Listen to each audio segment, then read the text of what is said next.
The Hat Man, a shadow figure seen across all cultures.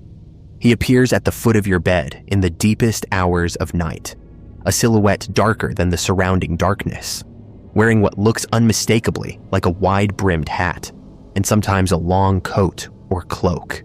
He doesn't move, doesn't speak, just stands there watching with attention that feels malevolent and ancient, radiating a presence so oppressive that breathing becomes difficult and moving is impossible.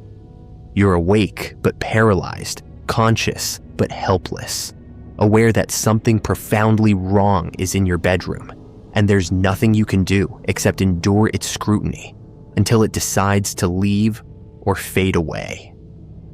This is the Hat Man, and he's been appearing to people across every continent, every culture, every demographic for decades at minimum, and possibly for centuries. Witnesses who've never heard of each other describe him in identical terms. The hat, the watching, the overwhelming dread, the sense that this isn't human and never was, that you're being observed by something that exists outside normal reality, something that studies humans the way we might study insects, with detached curiosity mixed with something darker that none of the witnesses can articulate. But all of them feel with absolute certainty when they see that silhouette standing motionless in their darkened room. The consistency of descriptions across independent witnesses is what elevates the Hat Man from random nightmare into genuine phenomenon. People who've never researched shadow figures, who've never read horror stories or paranormal accounts, wake up and see this entity. And when they later search online trying to understand what happened to them, they discover thousands of reports describing exactly what they saw. The wide-brimmed hat that looks like something from the Old West or vintage detective films. The long coat or cape. The absolute blackness of the figure that seems to absorb light rather than merely blocking it. The sense of three-dimensional presence despite being composed entirely of shadow. The hat is the signature element, the detail that transforms shadow person into specifically the Hat Man, and its consistency across cultures that have different historical relationships with hats and different fashion contexts makes its uniformity even stranger. Most encounters occur during sleep paralysis, the state where consciousness returns before the body's motor control reactivates, leaving you awake and aware but unable to move or speak. Sleep paralysis is well documented medically, a glitch in the mechanisms that prevent us from physically acting out dreams. And it frequently includes hallucinations, seeing figures in the room, feeling pressure on the chest, sensing malevolent presence. The standard medical explanation for the Hat Man is that he's a cultural archetype, a shared image that appears during these vulnerable states because our brains are pattern-seeking and construct threatening figures from ambiguous sensory input when we're paralyzed and frightened. Different cultures see different entities during sleep paralysis based on their mythologies. Old hags, demons, aliens, shadow people. And the Hat Man is simply the Western contemporary version, an amalgamation of film noir, detectives, gunslinger imagery, and Grim Reaper aesthetics, producing a figure that feels archetypal and threatening. But this explanation struggles with the cross-cultural consistency.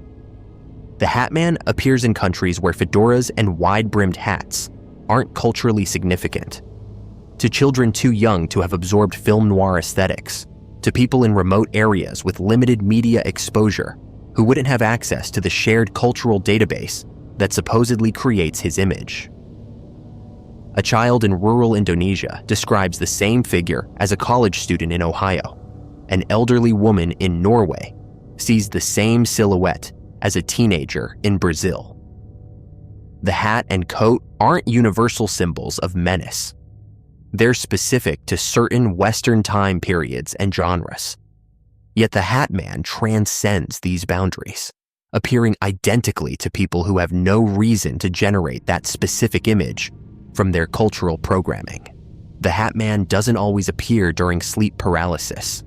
Some witnesses report seeing him while fully awake and mobile, standing in hallways, visible in peripheral vision, watching from corners or doorways before vanishing when looked at directly. These daytime sightings lack the paralysis element that skeptics use to explain him as hallucination, yet the figure remains consistent: the hat, the coat, the darkness, the watching. He's been photographed in a handful of cases, or at least dark anomalies in photos have been interpreted as possibly being him, though like all paranormal photography, the images are ambiguous enough to support multiple interpretations and definitive enough to convince those who already believe. The emotional impact of encountering the Hat Man is severe and consistent. Witnesses describe terror that exceeds normal fear, a primal dread that suggests encountering something fundamentally wrong, something that violates basic assumptions about what should exist. Many report the fear lingering for days or weeks after the encounter, disrupting sleep, creating anxiety about entering bedrooms or being in darkness. Some develop insomnia, afraid to sleep because sleep might bring him back. Others report recurring encounters, as if once he's appeared, he continues returning, as if being noticed by him creates a connection that persists beyond the initial sighting. The sense of being studied is what many witnesses emphasize most strongly. He's not attacking, not threatening in any overt way, but his attention feels predatory and violating. You're being assessed, examined, cataloged. He's there for a purpose that relates to you, but that he'll never explain.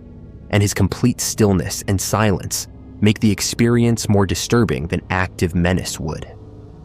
It's the patience of something that exists outside human timescales, that can stand and watch for as long as it wants, because it doesn't get tired, doesn't get bored, doesn't operate according to human limitations. The watching implies intelligence, consciousness, intention.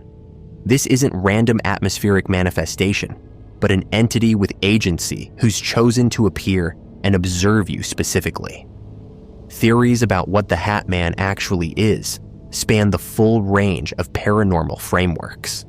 In supernatural interpretations, he's a demon or malevolent spirit, something ancient that predates humanity, that feeds on fear or negative emotions and manifests during sleep paralysis, because that state makes humans particularly vulnerable to psychic or spiritual intrusion. The hat and coat might be adopted affectations, appearance elements he wears, because they increase fear in modern humans, or they might be his actual form as perceived through the filter of human visual processing. Our brains translating something that doesn't have physical form into the closest visual analog we can construct. Jungian psychology might interpret him as a shadow archetype, the collective unconscious manifesting as an external figure during altered states of consciousness. The hat marks him as other, as not belonging to the immediate time and space, as something from outside that's intruding into the personal sanctuary of the bedroom. He represents death, threat, the unknown, all the aspects of existence that consciousness tries to exclude, but that lurk always at the edges. During sleep paralysis, when the normal barriers between conscious and unconscious are compromised, he breaks through, becomes visible, manifests as external entity, even though he might originate from the deepest layers of human psyche. Interdimensional theories propose he's a being from parallel reality or adjacent dimension, something that exists in spaces that overlap with ours, but aren't normally accessible to human perception. Sleep paralysis or certain states of consciousness might temporarily thin the barriers, allowing us to see into dimensions that coexist with ours, and the Hat Man is a resident of those spaces who becomes visible during these moments of overlap. He's always there, always watching, but only sometimes visible when conditions allow cross-dimensional perception. The hat and coat might be his actual appearance, or might be how our visual cortex interprets sensory data from an entity that doesn't properly translate into our dimensional physics. There are also theories connecting him to alien abduction phenomena, suggesting he's a screen memory or camouflage used by non-human intelligences during encounters they don't want remembered clearly. The paralysis, the bedroom setting, the sense of being examined, these match abduction accounts. Perhaps what people interpret as the Hat Man is actually alien entities conducting observations or procedures, with the Hat Man image serving as psychological cover, a less technologically threatening figure that human minds construct to replace memories of the actual encounter that would be too traumatic or too revealing to consciously process. The association with death and dying is strong in Hat Man lore. Some witnesses report seeing him around times of personal crisis, illness, or when death enters their life through loss of loved ones. He's been interpreted as a psychopomp, a being who appears when the barrier between life and death thins, who watches those who are approaching transition, or who are emotionally close to someone who is. In this framework, he's not necessarily malevolent, but rather performing a function related to mortality, observing, and perhaps recording or guiding. His appearance a harbinger that death is near, even if not imminent. The fear he generates might be instinctive human response to confronting something that represents or heralds our eventual fate. Children see the Hat Man with disturbing frequency, and their descriptions match adult accounts despite children having less cultural baggage and fewer preconceived notions about what shadow figures should look like. A 5-year-old describing a tall, dark man with a big hat watching from the doorway is chilling precisely because that child probably hasn't been exposed to film noir or Western archetypes that would program that specific image. Either children are particularly sensitive to whatever the Hat Man is, or the image is so fundamental to human consciousness that even young children generate it identically to adults when conditions allow him to manifest. Geographic clustering sometimes occurs, with multiple people in the same area reporting Hat Man encounters within short time periods, suggesting either localized conditions that facilitate his appearance or that he targets specific locations for reasons we can't determine. Houses where he's been seen sometimes have histories of other paranormal activity, or reports of feeling watched or unwelcome. Whether the Hat Man causes or is attracted to these atmospheres, or whether psychologically sensitive individuals who live in disturbing environments are more likely to experience the sleep paralysis conditions during which he appears, remains unclear. The technology angle is explored by some researchers who note that Hat Man sightings seem to have increased with the proliferation of electronic devices and electromagnetic fields in homes. EMF exposure has been linked to unusual neurological effects, including hallucinations, and some theorize that sleeping surrounded by electronics creates fields that interact with brain function in ways that produce consistent hallucinations. But this doesn't explain Hat Man sightings from before the electronic age. Historical accounts that describe similar figures in times when EMF exposure was minimal or non-existent, suggesting the phenomenon predates modern technology, even if technology might be making it more frequent. Encounters often include physical sensations beyond paralysis, pressure on the chest as if something is sitting or standing on you, difficulty breathing, coldness in the room that doesn't match the temperature, sensation of being touched or probed when nothing visible is making contact. These physical elements make the experience harder to dismiss as purely visual hallucination.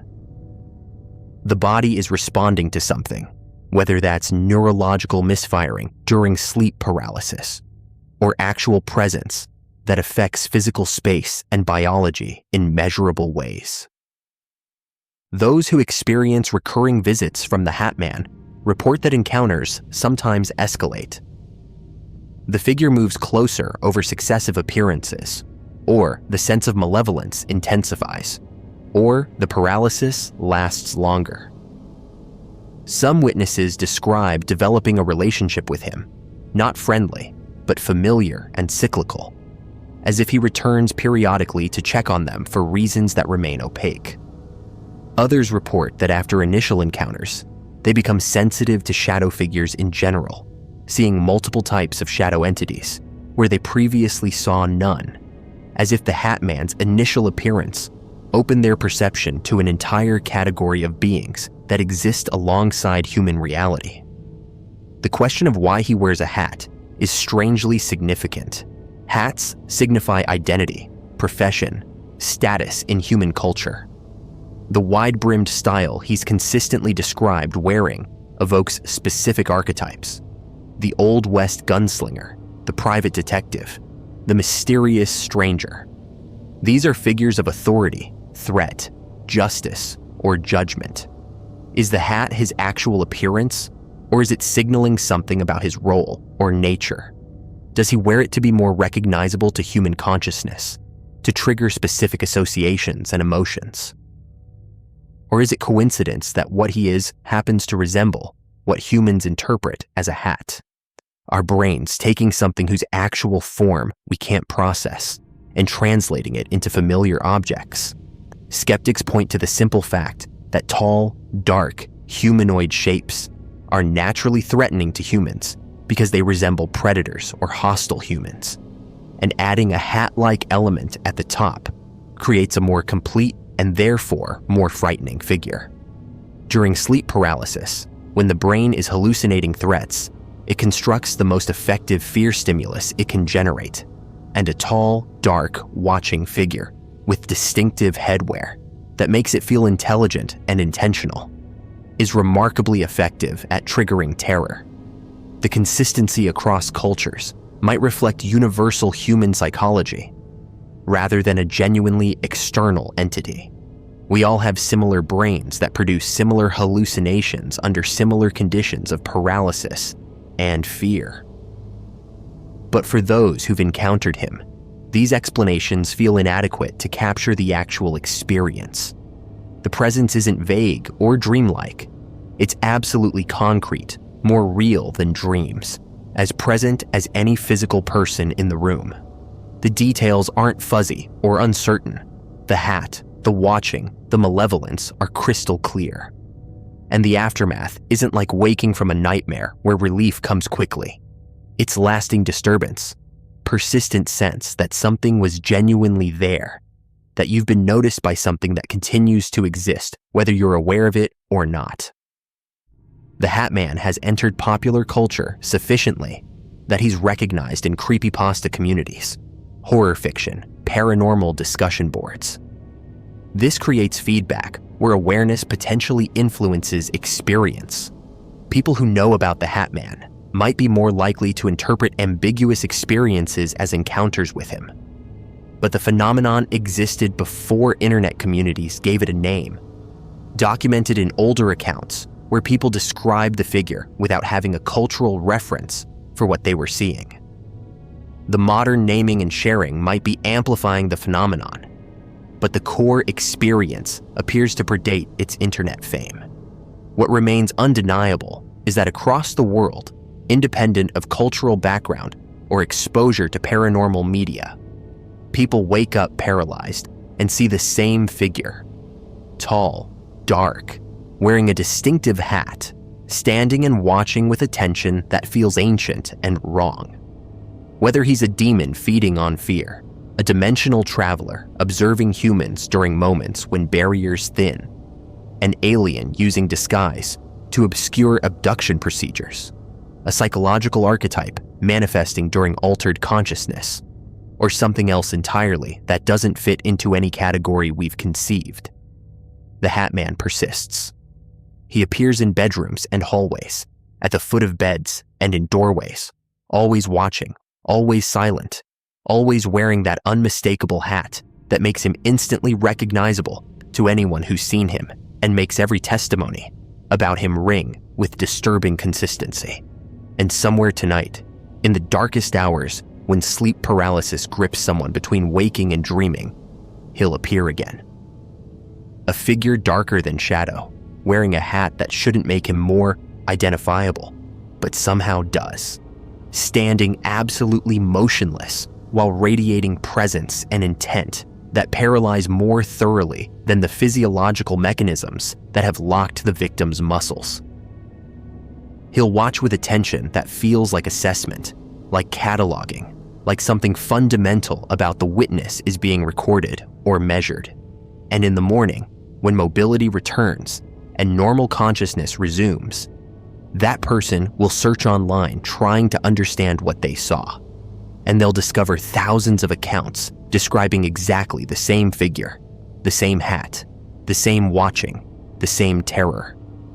They'll realize they're not alone, that the Hat Man has been appearing to people everywhere, that whatever he is has been studying humanity for reasons we'll never know unless he decides to communicate, and that being seen by him creates a connection that might bring him back night after night, standing in the darkness, wearing his distinctive hat, watching, always watching, waiting for something we can't understand with patience that suggests he has all the time in the world, and we have only the terrifying moments of paralysis during which we're helpless to do anything except stare back and wonder what he sees when he looks at us, what he wants, and whether being noticed by something from outside our reality is a violation we'll carry forever, marked somehow by his attention, forever aware that in the darkness at the edge of vision, the Hat Man might be standing there even now, even in daylight, even when we're not paralyzed, watching from places we can't quite see with interest that will never be explained. The dead internet theory. Most online activity isn't human anymore. There's a theory gaining traction in certain corners of the internet, a disturbing realization or paranoid delusion, depending on your perspective, that the internet as we knew it, as space for human creativity and genuine connection, as chaotic marketplace of ideas and authentic expression, died sometime around 2016 or 2017, and what remains is elaborate simulacrum, a dead internet populated primarily by bots, artificial intelligence systems, and automated content generation, where the vast majority of posts and comments and interactions aren't created by actual humans, but by algorithms designed to simulate human activity, to create the appearance of thriving online communities, while actual human participation has dwindled to a minority of total activity. Maybe as little as 25% or less of all content posted, all comments made, all engagement registered, with the remainder being artificial, generated by systems that range from simple spam bots to sophisticated AI that can hold conversations, create original-seeming content, manipulate discourse, shape narratives, and maintain the illusion of vibrant human presence online, when the reality is that most voices you encounter aren't voices at all, but are simulations, echoes, synthetic personalities that don't exist beyond their textual outputs, making the internet feel increasingly hollow, repetitive, algorithmic, divorced from the authentic messiness of actual human communication, where you find yourself wondering whether the person you're arguing with is real, or whether you're wasting time responding to a bot designed to provoke engagement, whether the viral post you're reading was crafted by a human or generated by AI trained to produce content that maximizes shares and clicks, whether the communities you participate in are actually composed of humans or are mostly populated by artificial entities creating the appearance of activity, while real humans have largely abandoned the platforms or been drowned out by the sheer volume of synthetic content, leaving a dead internet that continues to function, continues to display endless streams of posts and videos and comments, but that has lost its soul, has become automated content mill, where algorithms talk to algorithms, and occasionally a real human wanders through, briefly engages, and then retreats, feeling vaguely disturbed without quite understanding why, sensing that something is wrong, that the internet doesn't feel the way it used to, that authenticity and spontaneity have been replaced by optimization and simulation, that we're participating in something that looks like the internet we remember, but that has fundamentally transformed into something else, into dead internet that maintains the forms without the substance, the appearance without the reality, the activity without the humanity, making every interaction suspect, every connection potentially artificial, every voice potentially synthetic, until the distinction between human and bot becomes irrelevant, because even if humans are present, they're forced to behave like algorithms, to be visible, forced to optimize their content for engagement, forced to adopt the patterns and rhythms that AI has determined work best, making us all gradually less human in our online presence, even as the bots become more human-like, creating convergence where the difference narrows until we can't tell, and perhaps until there isn't meaningful difference anymore, where the dead internet has trained us to be more like the systems that populate it, more algorithmic, more optimized, more artificial, leaving the question of whether the internet died or whether it killed something in us, whether we're mourning loss of authentic online space or mourning loss of our own authenticity, whether the dead internet theory describes external reality or internal experience, whether most content really is artificial or whether it just feels that way, whether we're surrounded by bots or whether everything just feels so optimized and algorithmic that we can't perceive the humanity anymore, even when it's there. The origins of dead internet theory trace to Anon posts and forum discussions around 2021, though the observations it codifies had been circulating longer. People noticed that internet spaces felt different, that comments seemed generic and repetitive, that viral content followed predictable patterns, that engagement metrics seemed inflated compared to actual human activity, that certain accounts posted with inhuman frequency and consistency, that discourse seemed increasingly artificial and manipulated, that the organic, chaotic creativity that characterized early internet culture had been replaced by something more sterile, more controlled, more algorithmic. The theory emerged as an attempt to explain these observations, to provide framework for understanding why the internet feels dead, even though activity metrics show more engagement than ever. The statistical evidence that bots constitute significant portion of internet traffic is well established and uncontroversial. Security firms estimate that between 40 and 60% of all internet traffic comes from bots, though this includes both benign bots, search engine crawlers, monitoring services, legitimate automation, and malicious bots, spam generators, scrapers, DDoS tools. The question is, what percentage of content that appears to be human-generated, posts, comments, uploads, is actually human versus what's artificial?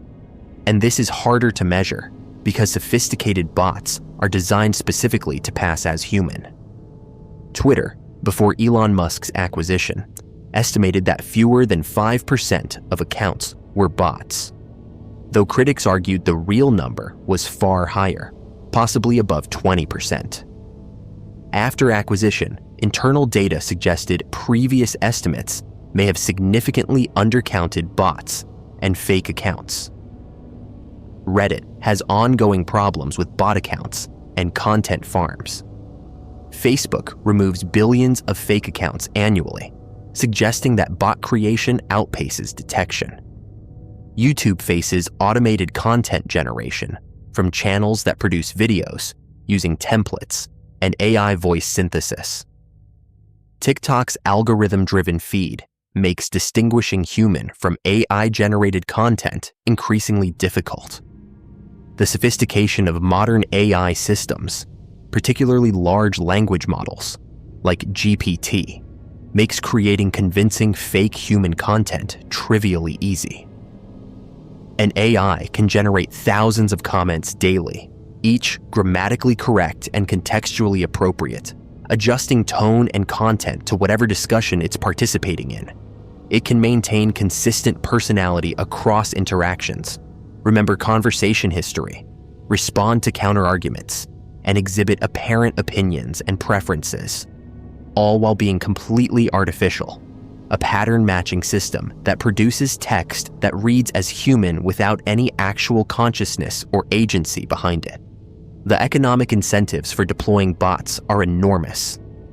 Marketing firms use bots to create buzz, to make products seem popular, to generate positive reviews and social proof.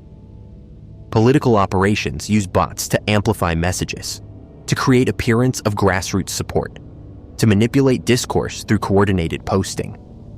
State actors use bots for propaganda, for narrative control, for information warfare. Even individuals use bots to inflate their apparent popularity, to make their accounts seem more followed and engaged than they actually are. When automation provides advantages and detection is imperfect, rational actors will deploy bots, creating evolutionary pressure toward bot-filled environment.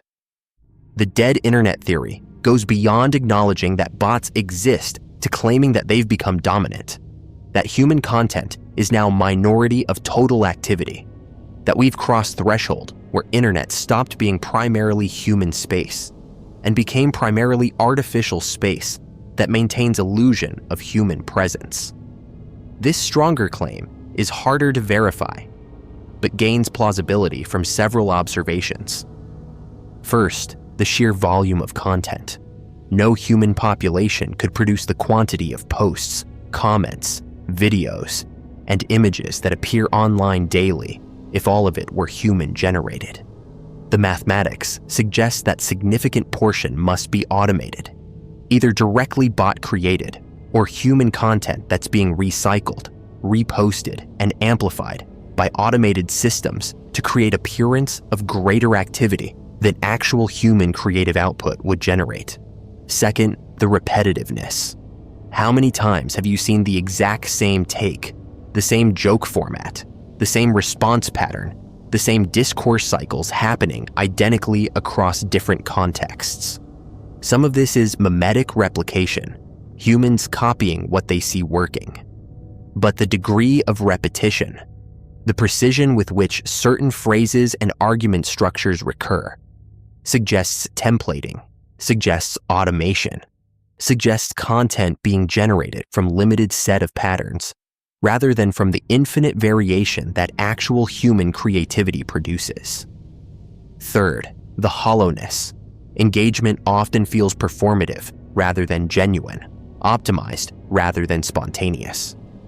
Comments feel generic, responses feel like they're following scripts, discussions feel like they're hitting predetermined beats, rather than organically developing. This could be humans learning to write like algorithms to maximize engagement, or could be algorithms generating the majority of content and humans unconsciously mimicking the dominant patterns. Fourth, the manipulation evidence. Documented cases of bot networks, influence campaigns, coordinated inauthentic behavior demonstrate that large-scale artificial activity is occurring. If we're catching some of it, how much are we not catching?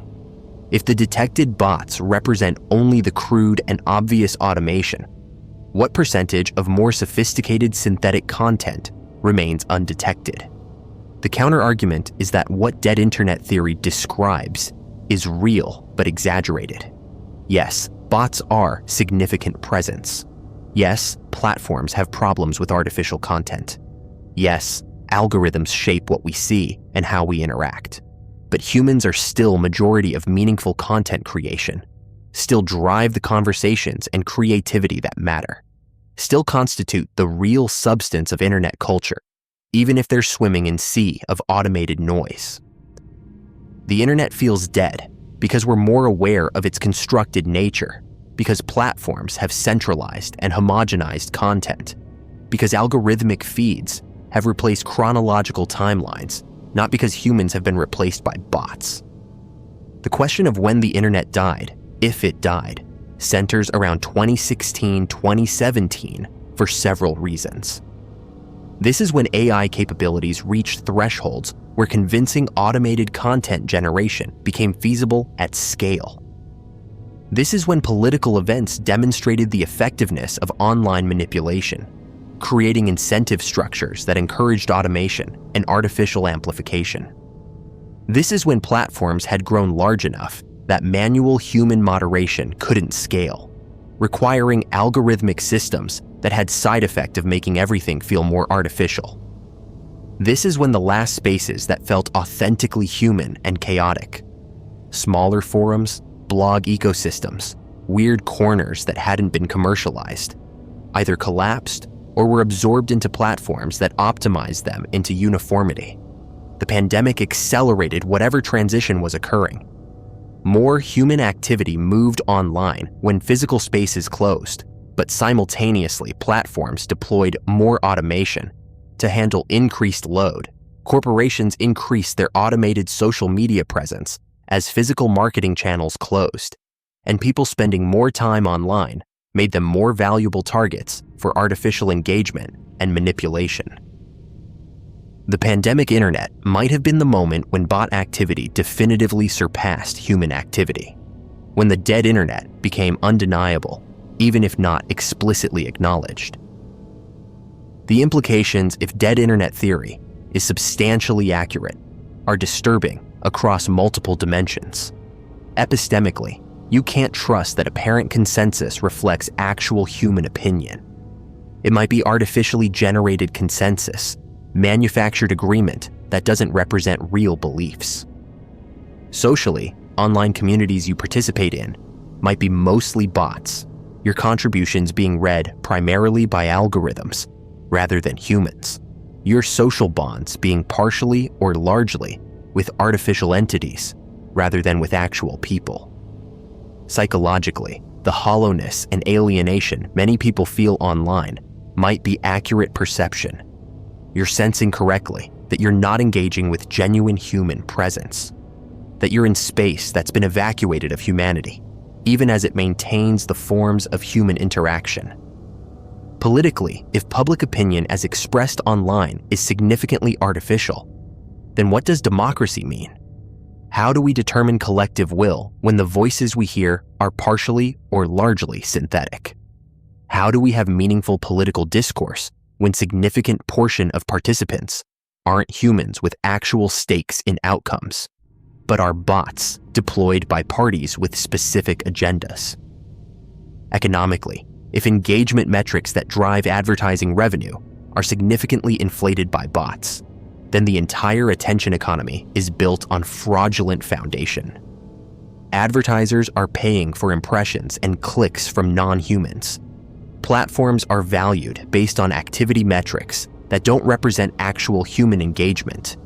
Entire business models are sustained by counting artificial activity as if it were human, creating bubble that will collapse when the reality of dead internet becomes undeniable. The response to dead internet theory from platforms has been minimal, partly because acknowledging it would require admitting that their activity metrics are inflated, that their user counts are misleading, that the vibrant communities they claim to host are partially artificial.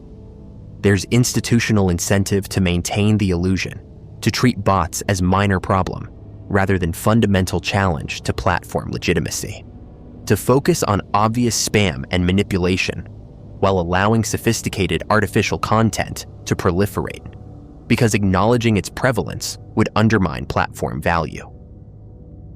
The individual user response is increasingly one of withdrawal and skepticism. People spend less time on platforms that feel dead, retreat to smaller communities where human presence seems more guaranteed, become more suspicious of engagement that feels artificial, develop better ability to detect patterns that suggest bot activity. But this creates selection effect where humans who care about authenticity leave, reducing actual human activity further, making dead internet more dead, accelerating the spiral where artificial content displaces human participation. The philosophical question is whether it matters if most online content is artificial. If you read a comment that's insightful or funny or helpful? Does it matter whether a human or an AI wrote it? If you have meaningful exchange with an account, does it matter whether there's a person behind it? The pragmatist might argue that effect is what matters. If AI-generated content provides value, entertains, informs, stimulates thought, then its artificial origin is irrelevant. But most people have intuition that it does matter, that authentic human connection and expression have value beyond their functional utility. That internet filled with artificial content is worse than internet with less content but more humanity. That something important is lost when optimization and automation replace spontaneity and genuine human creativity. The dead internet theory is also self-referential in interesting ways. How many of the posts about dead internet theory are human-written versus AI-generated? How many comments on discussions of the theory are from actual people versus from bots programmed to engage with trending topics? Is the discourse about whether the internet is dead itself being conducted partially or primarily by the artificial systems that constitute the dead internet, creating bizarre scenario where bots discuss the bot problem, where the dead internet debates its own death? This reflexivity makes verification harder because you can't trust that the sources discussing the theory aren't themselves part of the phenomenon they're analyzing. The future trajectory, if dead internet theory is accurate, is concerning. As AI improves, as generation becomes more sophisticated, as detection becomes harder, the ratio will continue shifting toward artificial content. Eventually, we reach a point where essentially all activity is artificial, where platforms are just algorithms talking to algorithms, generating content that optimizes for engagement metrics that are themselves measured by algorithmic systems, creating closed loops of artificial activity that serve advertising and data collection purposes, while humans have abandoned the space entirely, retreating to smaller private channels or to physical interaction, leaving the public internet as dead zone of bot activity that continues indefinitely, generating posts and clicks and engagement that has no human author or audience, but that sustains itself economically through the fraud of counting artificial activity as if it were human. Or perhaps the distinction dissolves as humans learn to write like algorithms and algorithms learn to write like humans, as we spend more time interacting with AI assistants and chatbots, as artificial content becomes indistinguishable from human content. The question of whether the internet is dead becomes meaningless, because human and artificial are no longer discrete categories, but exist on spectrum where most content is hybrid, where AI assists human creation and human feedback trains AI, where agency and authorship are distributed across human-machine systems rather than being clearly attributable to one or the other. Whether the dead internet theory describes current reality, describes future trajectory, or describes psychological perception rather than statistical fact, it captures something true about how internet feels to many users. Less authentic, less human, less spontaneous, more algorithmic, more artificial, more dead. Whether this feeling reflects actual prevalence of bots or reflects how platforms have changed in ways that make even human content feel artificial, the experience is real and the alienation is genuine. The internet that felt like exploration and connection and authentic human chaos has been replaced by something that feels more like mall. Designed, optimized, controlled, populated by entities whose primary purpose is extracting value rather than genuine participation. The dead internet theory is claim about the internet, but it's also claim about us, about what we've become online, about how optimization and algorithmic mediation have transformed human behavior until we're indistinguishable from bots, even when we're actually human, participating in systems that reward artificial-seeming behavior.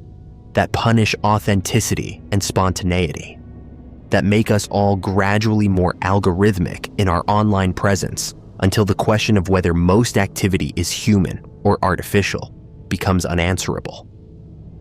Not because we can't detect bots, but because the humans have learned to act like bots, have adapted to dead internet by becoming more like the systems that populate it, creating convergence that makes the theory simultaneously true and false, simultaneously describing external reality of bot prevalence and internal reality of human transformation, leaving us in dead internet that's dead not just because bots have replaced humans, but because humans have become more like bots, have lost whatever made online human presence distinct from artificial content generation, have died in the dead internet without fully recognizing that the death wasn't just about replacement, but about transformation, about what we became when we adapted to spaces designed for algorithmic activity, about how the dead internet killed something in us. Even as we continue participating, continue posting, continue generating content that might be human, or might be artificial, or might be something in between.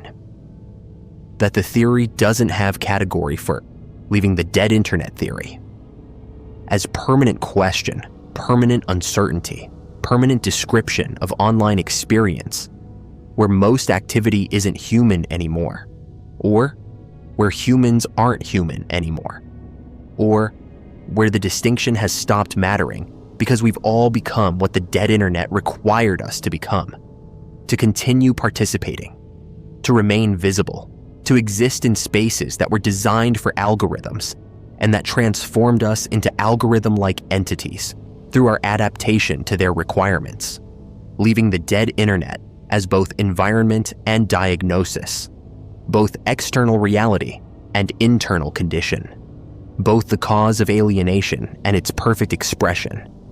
Dead internet, where most activity isn't human anymore, where most humans aren't human anymore, where the internet died and took something of us with it, leaving only the question of whether we notice, whether we care, whether we can or will do anything about it, or whether we'll simply continue participating in the dead internet, generating our content, consuming our feeds, engaging with the mixture of human and artificial presence that defines online life now, unable to distinguish them, unable to escape them, unable to fully become one or the other, but suspended between, half human, half algorithm, fully neither, citizens of the dead internet who aren't quite alive.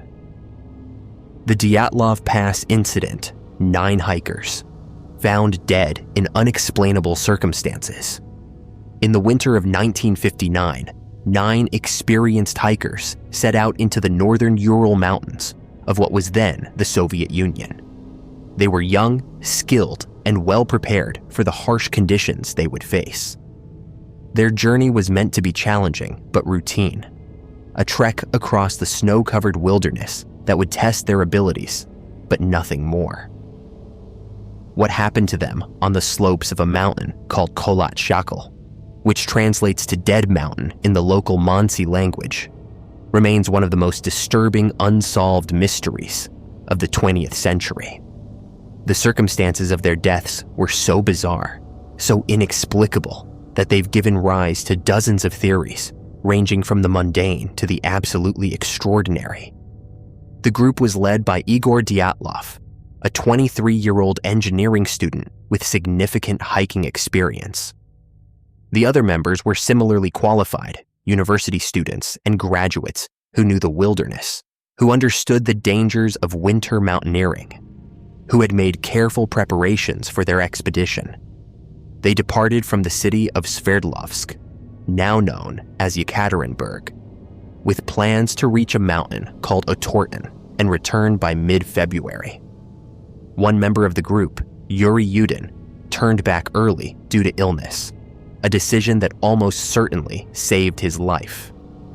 The remaining 9 continued forward into terrain that would become their grave. When the group failed to return on schedule, search parties were eventually dispatched. What they discovered on February 26th has haunted investigators, scientists, and conspiracy theorists for decades. The tent was found on the slopes of Kholat Shakil, partially torn open, collapsed under snow. But it wasn't torn from the outside, as you might expect from an animal attack or an avalanche. The cuts were made from the inside. Someone or several people had slashed their way out of the tent in what appeared to be desperate panic. And then they had fled into the freezing night, into temperatures that would have been around -25 to -30 degrees Celsius, wearing almost nothing. Some were in their underwear. Some had only one boot. They had left behind their clothing, their supplies, everything that would have kept them alive. The bodies were found scattered across the mountainside and into the forest below, discovered over the course of several weeks. The first two were found beneath a cedar tree about 1.5 miles from the tent. They had died from hypothermia, barefoot and barely clothed. Branches on the tree had been broken up to around 15 feet high, suggesting someone had climbed it, perhaps trying to see something or escape from something. 3 more bodies, including Igor Dyatlov himself, were found between the cedar tree and the tent, positioned as though they had been trying to return to the camp. These deaths were also attributed to hypothermia. But it was the final 4 bodies, not discovered until May when the snow melted, that transformed this from a tragic hiking accident into something far stranger. These 4 were found in a ravine, and their injuries were catastrophic. 1 had major skull damage. 2 had severe chest fractures. Ribs broken with such force that one investigator compared it to the impact of a car crash. 1 woman was missing her tongue, eyes, and part of her facial tissue. The medical examiner noted that the force required to cause such chest injuries was extremely high. Yet there were no external wounds, no soft tissue damage that you would expect from a physical assault or attack by an animal. It was as though they had been subjected to some tremendous pressure, some force that crushed them from the inside without leaving marks on the surface. Even stranger, some of the clothing from these bodies was found to be radioactive, showing levels of radiation contamination that had no clear source or explanation. The official Soviet investigation concluded that the deaths were caused by what they termed a compelling natural force. This vague, almost poetic phrase explained nothing. It suggested that investigators themselves couldn't understand what had happened, or perhaps that they understood perfectly well, but couldn't or wouldn't say. The case was closed, the files sealed, and the area was declared off-limits to hikers and expeditions for the next 3 years. This official silence, this lack of clear answers, naturally gave rise to speculation and theory, to whispers about what might have really occurred on that frozen mountainside. Some have suggested that the hikers encountered a military test of some kind. The Soviet Union was deep in the Cold War, developing weapons and technologies in remote areas where accidents could be hidden and casualties explained away. The radiation found on the clothing could support this theory. Some of the hikers had previously worked in places that involved nuclear materials, which might explain low-level contamination, but the patterns didn't match residual workplace exposure. What if they had stumbled upon a weapons test? What if they had seen something they weren't supposed to see? The panic, the desperate flight from the tent, could have been a response to an approaching threat. Soldiers, perhaps, or some kind of weapon deployment that gave them only seconds to react. Others point to reports from that night of strange lights in the sky. Several groups in the area, including meteorology students at another location, and even members of the military, reported seeing bright, glowing orange spheres floating over the mountains on the night the Dyatlov group likely died. These accounts were documented, included in the official investigation, and then largely ignored. Were these lights connected to military activity? Or were they something else entirely? The theory that the hikers encountered some form of unidentified aerial phenomenon has persisted, bolstered by the unexplained nature of their injuries and the apparent panic that drove them from their shelter. What could create such terror that experienced mountaineers would rather face certain death in the cold than remain in their tent? The hypothesis of an avalanche has been examined repeatedly. In 2020, a team of scientists used modern analysis to argue that a delayed slab avalanche could explain why the tent was damaged and why the hikers fled. But this explanation struggles with several facts. The slope wasn't steep enough for typical avalanche conditions. The tent, though collapsed, wasn't buried or swept away. And most critically, an avalanche doesn't explain the severe internal injuries found on 4 of the bodies. Injuries that occurred hours after they left the tent, when they were already far down the mountain in the ravine. An avalanche also doesn't explain the missing soft tissue, the radiation, or why they would cut their way out of the tent rather than simply exit through the entrance. There are theories involving infrasound, low-frequency sound waves that can be generated by wind passing over certain terrain formations. These waves, though inaudible, can cause feelings of extreme anxiety, panic, and even physical symptoms like chest pressure and disorientation. Could the unique geography of Kholat Shakil have created an infrasound event that drove the hikers into an irrational panic? The theory is intriguing because it explains the seemingly irrational behavior, the flight from safety into lethal cold, without requiring external attackers or supernatural elements. Yet it doesn't explain the physical trauma, the broken ribs and crushed skulls, or the missing tissue and eyes. Some have suggested a violent confrontation with the indigenous Mansi people, but this theory holds little water. The Mansi had no history of violence toward hikers or outsiders, and investigators at the time explicitly ruled out human involvement in the deaths. There were no signs of a struggle, no tracks from other people, no evidence of weapons or assault. The Mansi themselves considered the mountain a sacred place, a place of the dead, and avoided it. They had names for it that spoke of danger and spirits, passed down through generations. Whether this represented ancestral knowledge of real hazards, unstable terrain, unusual weather patterns, dangerous wildlife, or something else entirely, remains an open question. The presence of radioactive contamination has led some to wonder about exposure to materials from Soviet nuclear activities. The area, though remote, was not impossibly far from facilities where nuclear research and weapons development occurred.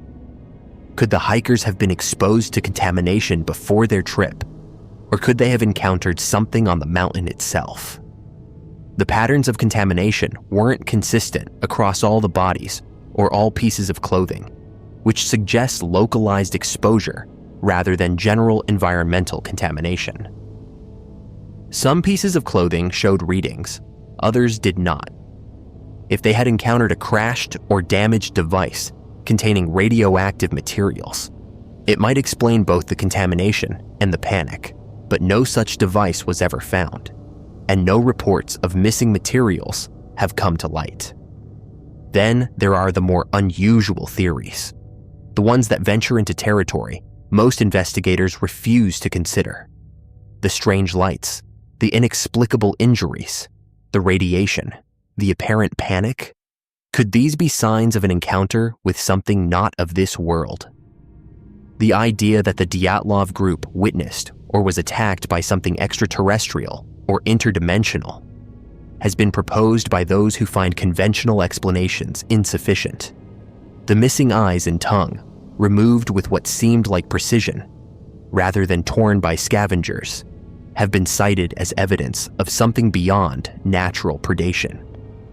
The lack of external wounds, despite massive internal trauma, suggests technology or force beyond what could be produced by avalanche, animal, or human attacker.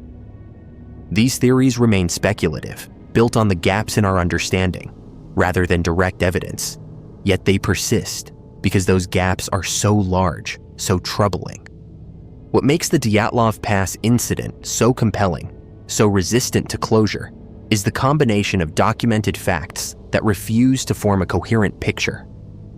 We know these people existed. We know they died.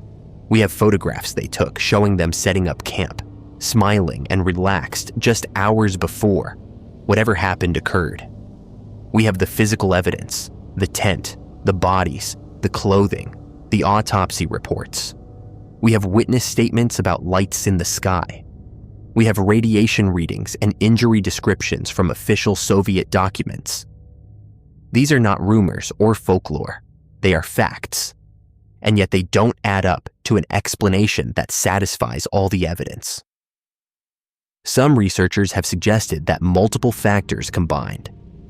That perhaps the hikers were driven from their tent by one threat, an infrasound event, or the approach of something they feared, and then encountered a second danger that caused the traumatic injuries.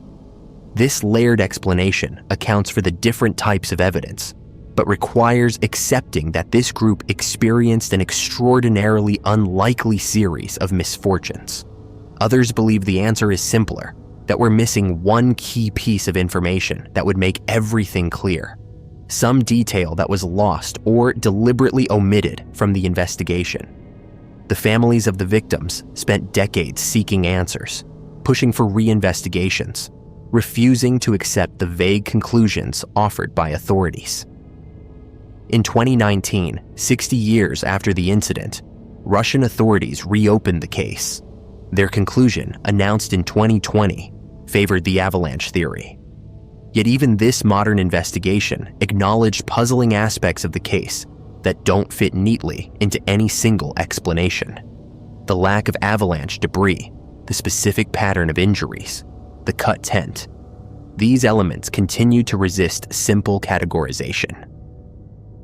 What happened on the slopes of Dead Mountain remains, in many ways, unknowable. 9 people fled their shelter in the middle of a frozen night, choosing almost certain death over remaining where they were. Some force, some threat, real or perceived, drove them into conditions that would kill them within hours, if not minutes. 4 of them sustained injuries so severe that hypothermia wasn't even the cause of death. Injuries that seemed to come from massive force applied without external wounds. Something occurred on that mountain that we still cannot fully explain, something that transformed a routine expedition into a nightmare that has echoed through decades. The theories continue to evolve, shaped by new technologies, new understanding of natural phenomena, new information that occasionally emerges from old Soviet files. Each explanation illuminates part of the mystery while leaving other parts in shadow. Perhaps that's why the Dyatlov Pass incident endures in our collective imagination, why it continues to generate discussion and debate. It sits at the intersection of the known and the unknown, a documented event that defies documentation, a tragedy with facts, but no satisfactory narrative to connect them. The mountain keeps its secrets, and the 9 who died, they're left behind more questions than answers, more mystery than resolution. The Devil's Footprints, unexplained tracks across 100 miles. On the morning of February 9th, 1855, residents of Devon, England woke to find fresh snow bearing tracks that would defy explanation for over a century and a half afterward. The prints appeared to have been made during the night, creating a trail that extended across more than 100 miles of countryside, crossing the rooftops of houses, scaling 14-foot walls, passing through narrow pipes and drainages that no normal creature could navigate, continuing in an unbroken line across the River Exe, where no bridge existed, ascending and descending without deviation from their perfectly straight course. The prints themselves were distinctive and deeply disturbing. They resembled hoof marks, small impressions roughly 4 inches long by 2 3/4 inches wide, but they appeared in single file, one after another in a perfectly straight line, as if whatever made them walked on 2 legs rather than 4, as if a bipedal creature with hooves had walked through Devon that night, covering impossible distance, traversing impossible obstacles. leaving a trail that suggested not an animal or human, but something else entirely. Something that moved according to rules, that didn't match any creature known to exist. Something that people immediately, instinctively, identified with the devil himself. Because what else walks with hooves, in a straight line across 100 miles, over rooftops and through spaces too small for anything to pass, leaving tracks that appeared nowhere near human or animal, but rather like something from hell had decided to tour the English countryside and left its signature for everyone to see when morning came. The tracks were discovered by dozens of independent witnesses across multiple towns and villages: Topsham, Lympston, Exmouth, Teignmouth, Dawlish, and locations between, all reporting the same phenomenon: a line of hoof-like prints in fresh snow that had fallen overnight, spaced consistently about 8 inches apart, creating a trail that didn't meander or circle, but proceeded in almost militarily straight courses, as if whatever made them was moving with deliberate purpose from point A to point B, and nothing, not walls, not buildings, not rivers, was going to deter it from its path. The consistency of the reports is what makes the incident so compelling. These weren't isolated claims from a single location that could be dismissed as hoax or misidentification. Multiple communities witnessed the same tracks, described them in identical terms, and were collectively baffled by how any creature could have created them, given their distribution and the obstacles they crossed. The tracks went over rooftops, not around houses, but up one side, across the roof, and down the other side, maintaining the same spacing and appearance, as if gravity didn't affect whatever made them, as if walking vertically up a wall and across a pitched roof was as natural as walking on flat ground. They appeared on top of 14-foot walls, where snow hadn't been disturbed by any obvious means of ascent, as if whatever left them simply materialized at the top, or walked up the vertical surface. They continued through a haystack, entering one side, passing through the center where tunneling should have collapsed the structure, and emerging on the other side. They crossed the River Exe, appearing on both banks despite the water being too cold for most creatures to swim, and no evidence of disturbance suggesting something had swum across. The spacing was unnaturally precise, 8 inches between each print, unwavering across the entire distance. No variation in stride length, no irregularities that would be expected from a living creature navigating varied terrain.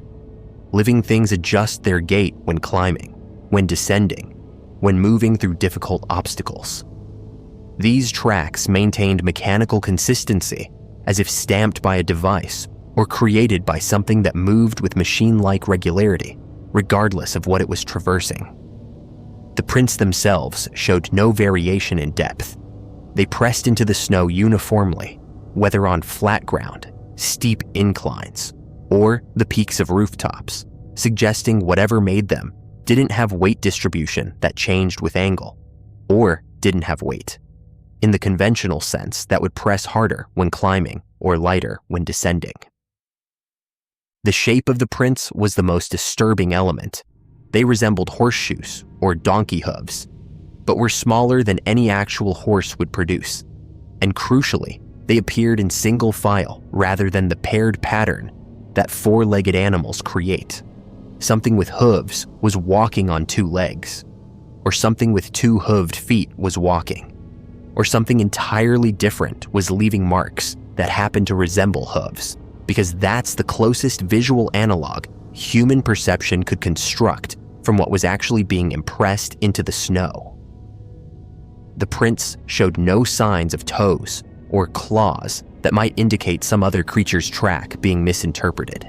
They were hoof-shaped, consistently so, across the entire 100-mile trail.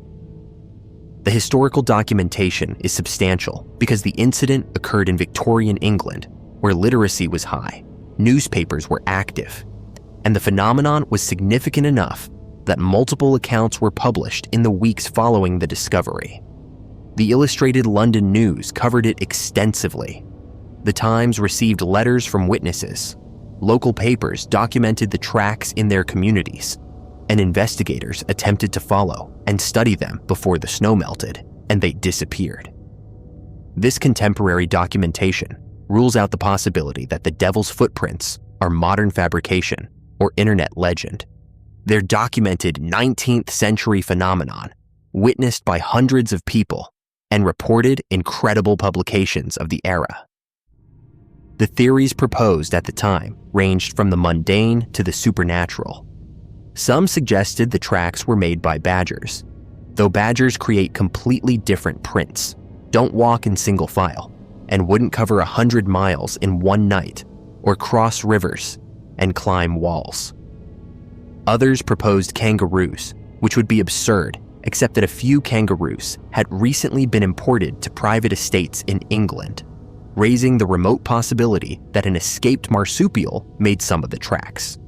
But kangaroos create distinctive prints, bound rather than walk, and one kangaroo couldn't have been in multiple locations simultaneously across such vast distance.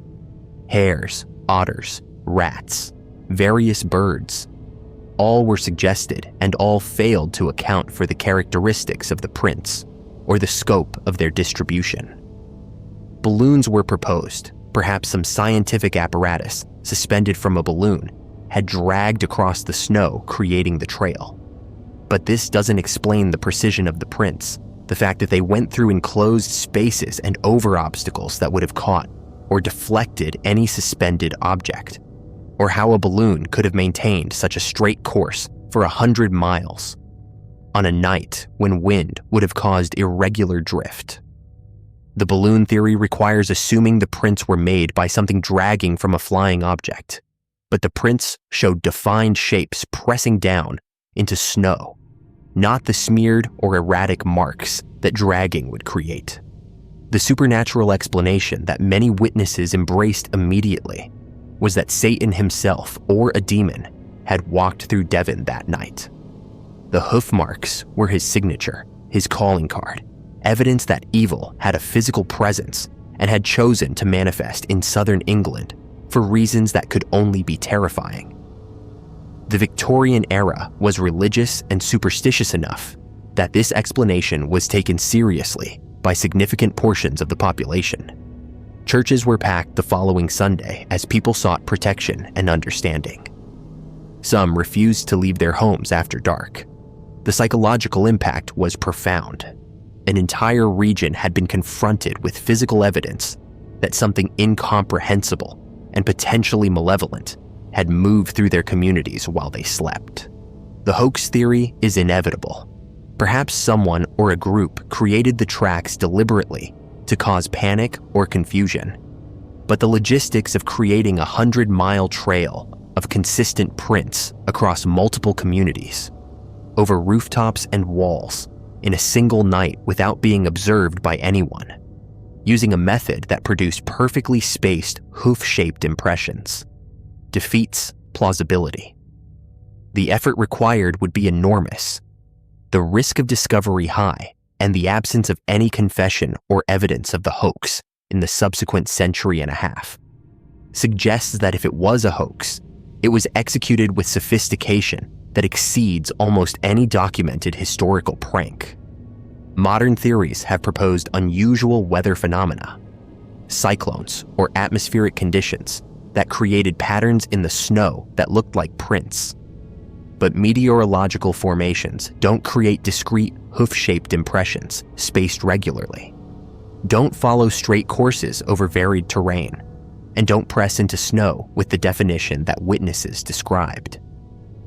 Natural snow formations can create strange patterns, but they don't mimic the appearance of an animal track with such consistency that multiple observers in different locations describe them identically. Some researchers have suggested the tracks were made by multiple animals, that what appeared to be a continuous trail was actually several different sets of tracks from different creatures that coincidentally created a pattern that seemed connected. This might explain the distribution, but struggles with the consistency of description. Witnesses weren't describing vaguely similar tracks. They were describing identical tracks that appeared to be part of a single trail. Unless multiple creatures of the same species all decided to walk through Devon on the same night, following similar paths and producing identical prints, the coincidence required makes this explanation implausible.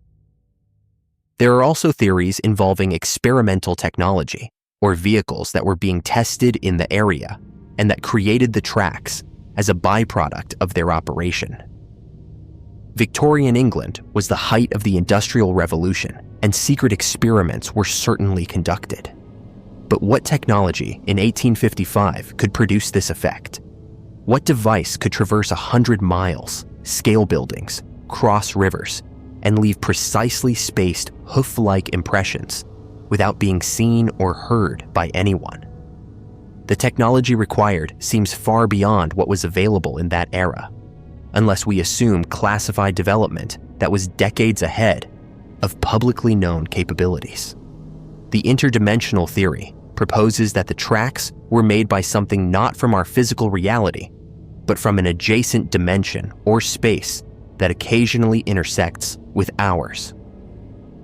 If an entity from elsewhere passed through Devon that night, existing partially in our dimension and partially in its own, it might have left traces, physical impressions from whatever contact it made with our reality, while its actual form remained largely imperceptible to normal observation.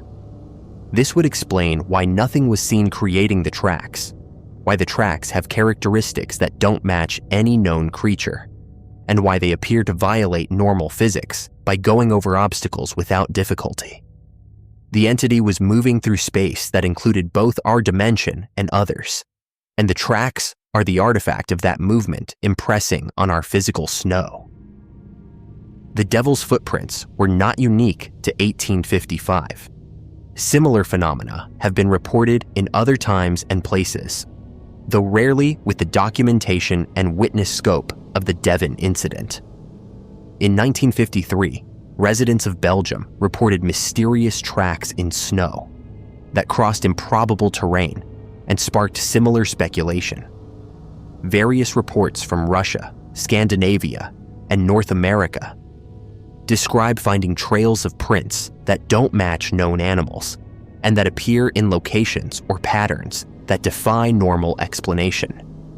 These subsequent incidents suggest the phenomenon isn't unique to Devon in 1855, but rather represents something that occurs rarely, but repeatedly, something that occasionally manifests and leaves physical traces before disappearing back into whatever state it normally occupies. The psychological residue of the Devil's footprints lingers in Devon to this day.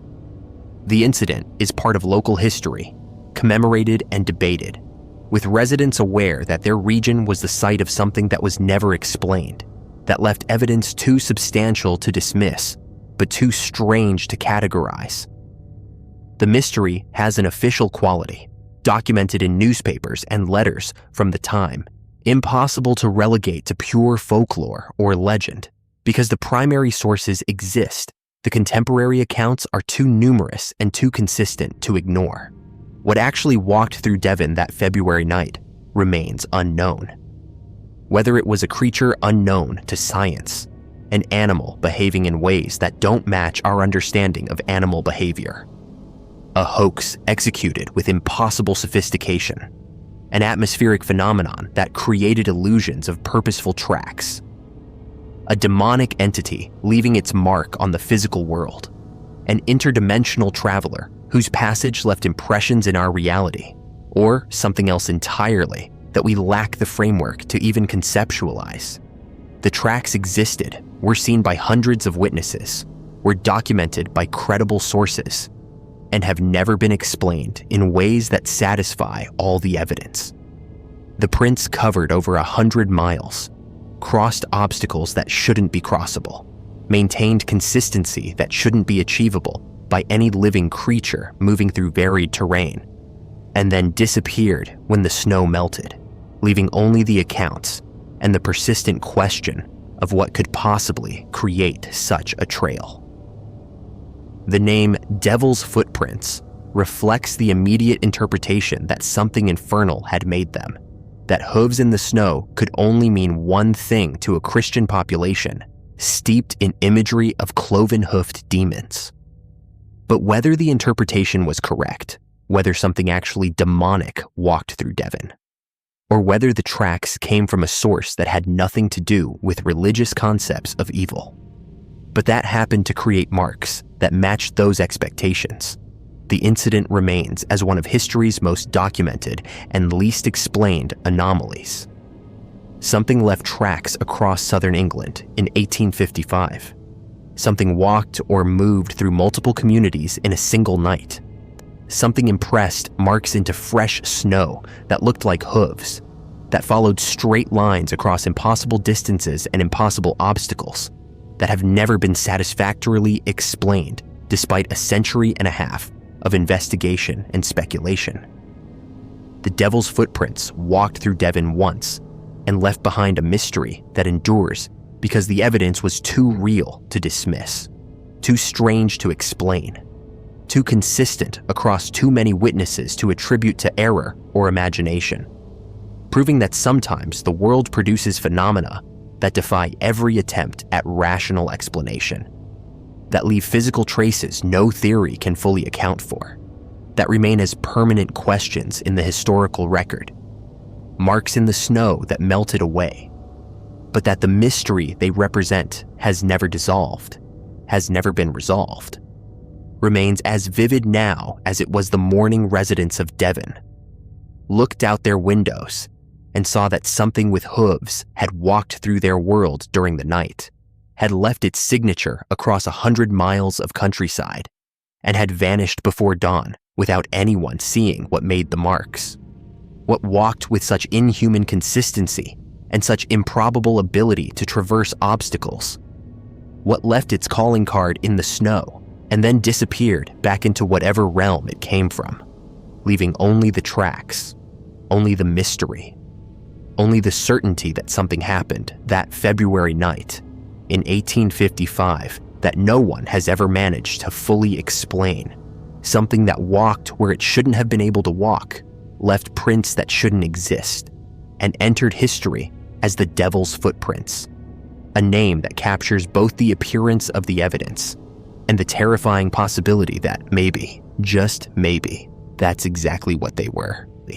What? The elevator game, Riding Between Dimensions.